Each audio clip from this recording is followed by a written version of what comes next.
நாம் பார்க்க போகிறது பயிற்சி 6.1 4th சம். கொஷின் பாருங்கள். ஒரு சாய் சதுரத்தின் மூலைவிட்டங்கள் ஒன்றையொன்று செங்குத்தாக இருசம கோடிடும் என வெக்டர் முறையில் நிறுவுக. இப்போது சாய் சதுரத்தின் மூலைவிட்டங்கள் பார்த்தீங்களா, இந்த கிராஸ் பாயிண்ட் இந்த மூலைவிட்டம் ரெண்டும் சமம் அப்படின்றத ப்ரூவ் பண்ணணும். அதை வெக்டர் முறையில் சால்வ் பண்ண சொல்லியிருக்காங்க. சரிங்களா, வாங்க பார்க்கலாம்.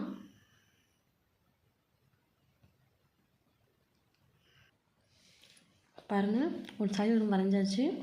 இப்போது இதில் இது ஏன்னு எடுக்க போகிறோம், இது பி, அதே போல் சிடின்னு மென்ஷன் பண்ண போகிறோங்க. சரிங்களா, அப்போது வெக்டர் இங்கே ரெண்டு ஈவன் நம்பர்ஸ் நமக்கு இந்த இடத்துல செங்குத்துன்னு வரும். இப்போ செங்குத்துன்னு அந்த பாயிண்ட் நம்ம 0 அப்படின்னு மென்ஷன் பண்ணுவோம். அதே போல் வெக்டர் பார்த்திங்கன்னா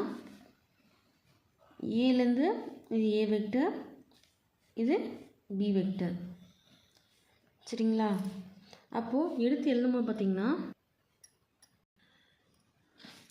ஏபிசிடி என்பது ஓர் சாய் சதுரம் என்க. ஏசி மற்றும் பிசி என்பன சாய் சதுரத்தின் மூலைவிட்டங்கள். இப்போது இந்த 4 ஏபிசி மென்ஷன் பண்ணியாச்சு. இந்த ஏசியும் இந்த கிராஸ் ஆப்பது பார்த்திங்களா பிடி, இது ரெண்டும் இதுக்கான மூலைவிட்டங்கள். சரிங்களா, அப்போது இது எடுத்து எழுத பார்த்திங்கன்னா ஏபி வெக்டர் ஈக்குவல் ஏ வெக்டர்னும், அதே போல் ஏடி வெக்டர் இந்த பக்கம் பி வெக்டர்னு எடுக்க போகிறோம். சரிங்களா, அப்போது இந்த பார்த்திங்கன்னா ஏபிக்கு சமம் பிசி, அதே போல் CD equal DA.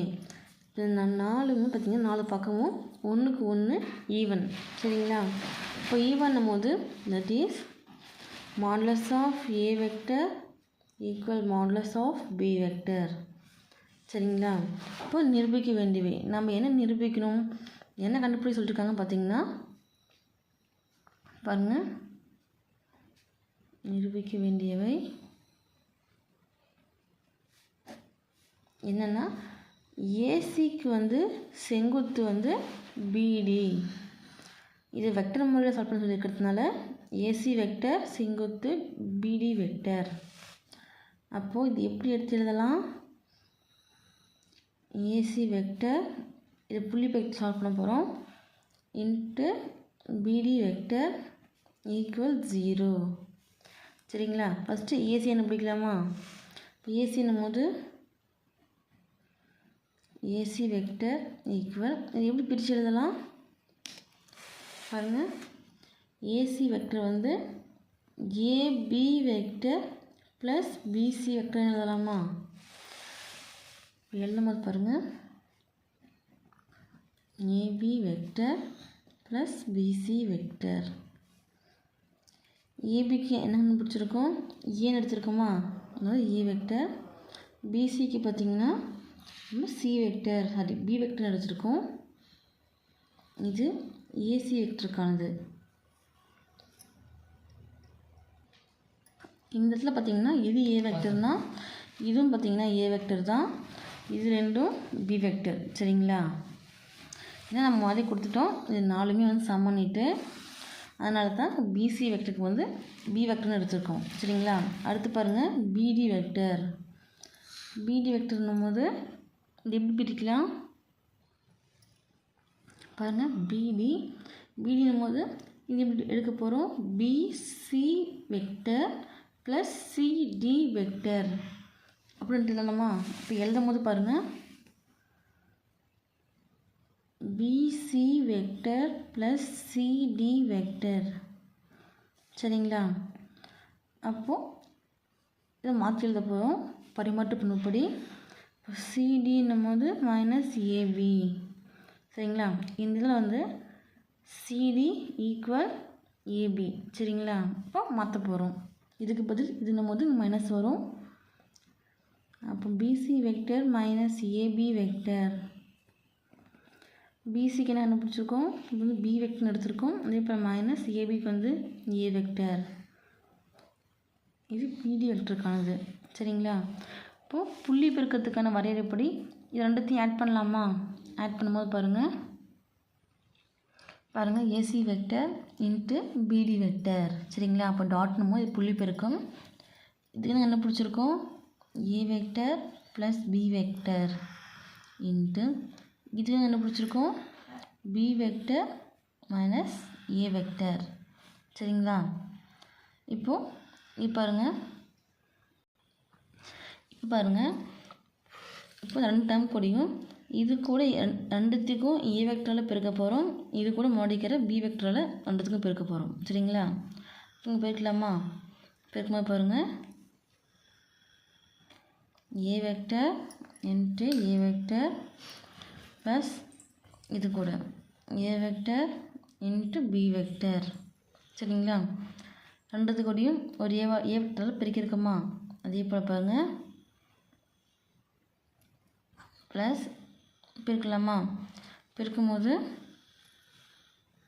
A vector into B vector into B vector minus A vector into B vector. இது கூட பி வெக்டர் ரெண்டுத்துக்கும் பெருக்கியிருக்கும். இது கூட ஏ வெக்டரில் ரெண்டுத்துக்கும் பெருக்கியிருக்கும் சரிங்களா.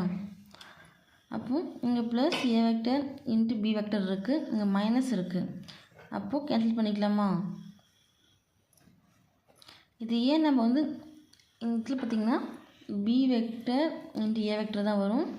இது நாம் வந்து பரிமாற்று பண்பின் படி வந்து A vector into B vector மாற்றிக்கிட்டோம் சரிங்களா. வேணா இந்த சைடு எடுத்து எழுதிக்கோங்க எப்படி மாற்றணுன்னுட்டு. பரிமாற்று விதிப்படி மாற்றிக்கிட்டோம். இப்போ கேன்சல் ஆகிடுச்சுன்னா இங்கே ஏ வெக்டர் இங்கே ஏ வெக்டர் இருக்கா. இப்போ 2 இருக்கிறதுனால பிரிக்கலாமா. பிரிக்குன்னா ஏ வெக்டர் ஸ்கொயரா. அதே போல் இங்கே பாருங்கள் ப்ளஸ் பி வெக்டர் பெருக்கலாமா. பி வெக்டர் ஸ்கொயரா. இப்போது ஃபார்முலா படி பார்த்திங்கன்னா இதில் மாற்றி எழுத போகிறோம். மாற்றி எழுதும் போது பி வெக்டர் ஸ்கொயர் முன்னாடி வந்துடும். இந்த ஏ வெக்டர் ஸ்கொயர் இருக்குது பார்த்தீங்களா, பின்னாடி போகும்போது மைனஸில் போகுமா. மைனஸ் ஏ வெக்டர் ஸ்கொயர்னு வருமா. நீங்கள் இந்த இடத்துல மாற்றிக்கலாம். இல்லை ஃபஸ்ட்டே பார்த்தீங்கன்னா இந்த இடத்துல நீங்கள் வந்து ஏ வெக்டருக்கு வந்து மைனஸ் கொடுத்து மாற்றிக்கலாம் சரிங்களா. அப்போது பண்புப்படி மாற்றி எழுதும் போது நமக்கு B vector square minus A vector ஸ்கொயர்னு வருமா. வெக்டர் ரிமூவ் பண்ணி எழுதலாமாங்க. ஏன்னா நீங்கள் அப்படியே டேரெக்டாகவும் இப்போ உங்கள் B vector square minus A vector square single prove பண்ணட்டுமா. அப்போங்க 0 வருமா. இது நேராகவும் நீங்கள் எடுத்து எழுதிக்கலாம். இது வந்து ஏசி வெக்டர் டாட் பிடி வெக்டர் சரிங்களா. அப்போது இதில் பார்த்திங்கன்னா ஏசி வெக்டருக்கு செங்குத்து பிடி வெக்டர் சரிங்களா. ஃபைனலாக எடுத்து எழுதிக்கோங்க. எடுத்ததும் பார்த்திங்கன்னா அப்போது ஃபைனலாக எடுத்து எழுதிக்கோங்க. ஒரு சாய் சதுரத்தின் மூலைவிட்டங்கள் ஒன்றையொன்று செங்குத்தாக வெட்டி கொள்கின்றன சரிங்களா.